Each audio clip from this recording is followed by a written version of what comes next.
ನಮಸ್ಕಾರ ಗಾಯಿ ಜೇಫುಲ್ ಕಾರ್ಗೆ ಸ್ವಾಗತ. ಒಂದು XV500 W11 ಅದು ಬಂದಿದೆ, ಟಾಪ್ ಎಂಡ್ ಗಾಡಿ, ಅದು with sun roof, button start alloys, ಅದು ಆಟೋಮೆಟಿಕ್ ಟ್ರಾನ್ಸ್ಮಿಷನ್ ಅಲ್ಲಿ. ನಿಮ್ಗೆ ಸುಮಾರು ಮ್ಯಾನ್ಯುವಲ್ ಸಿಗ್ಬಿಡುತ್ತೆ, ಆಟೋಮೆಟಿಕ್ ಸಿಗದೆ ಡೈರೆಕ್ಟ್ RC ಕಾರ್ಡ್ ಪೇಮೆಂಟ್ ಮಾಡ್ಬೋದು. RC ಓನರ್ ಗಾಡಿ ಪಾರ್ಕಿಂಗ್ಸ್ ಅಲ್ಲಿ ಬಂದಿದೆ. ಗಾಡಿ ಸಕ್ಕದಾಗಿದೆ, ವೈಟಲ್ ಬ್ರ್ಯಾಂಡ್ ನ್ಯೂ ಇದೆ, ಏನು ಹೇಳಂಗಿಲ್ಲ. ಆಲ್ಮೋಸ್ಟ್ ಬಾಡಿ ಲೈನ್ ಎಲ್ಲ ಕೂಡ ನೋಡ್ಬೋದು, ಒರಿಜಿನಲ್ ಮೇಂಟೈನ್ ಮಾಡಿದ್ದಾರೆ. ಒಂಚೂರು ಏನು ಪಿನ್ನು ಏನಾಗಿಲ್ಲ. ಗಾಡಿ ಸಕ್ಕದಾಗಿದೆ, ಟೈರ್ ಎಲ್ಲ ಹೊಸದು ಹಾಕಿದ್ದಾರೆ, ಅಲೋ ವೀಲ್ಸ್ ಎಲ್ಲ ಕಂಪ್ನಿಯಿಂದಾನೆ ಬಂದ್ಬಿಡತ್ತೆ. ಆಟೋ ಫೋಲ್ಡೆಡ್ ಮಿರರ್ಸ್ ಬಂದ್ಬಿಡತ್ತೆ, ಸೀಟ್ ಅಡ್ಜಸ್ಟ್ಮೆಂಟ್ ಬಂದ್ಬಿಡತ್ತೆ. ಇಂಟೀರಿಯರ್ ನೋಡೋಕ್ಕಾಗಿ ಇನ್ನೂ ಒರಿಜಿನಲ್ ಸೀಟ್ ಏನು ಕಂಪ್ನಿಯಿಂದ ಬರುತ್ತೆ ಅದೇ ಇದೆ.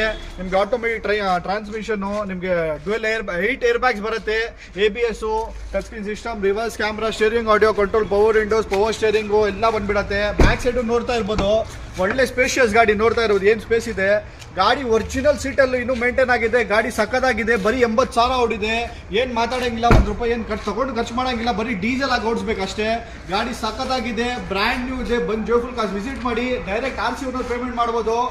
ಬನ್ನಿ, ಒಳ್ಳೆ ಕಾರಲ್ಲಿ, ಅದು ವೈಟ್ ಕಲರಲ್ಲಿ ಆಟೋಮೆಟಿಕ್ ಟ್ರಾನ್ಸ್ಮಿಷನ್ ಸಕ್ಕದಾಗಿದೆ. ಬಂದು ಜೋಫುಲ್ ಕಾರ್ಸ್ ವಿಸಿಟ್ ಮಾಡಿ, ಬೆಸ್ಟ್ ಪ್ರೈಸಲ್ಲಿ ಮಾಡಿಸ್ಕೊಡ್ತೀನಿ ಸರ್. Thank you.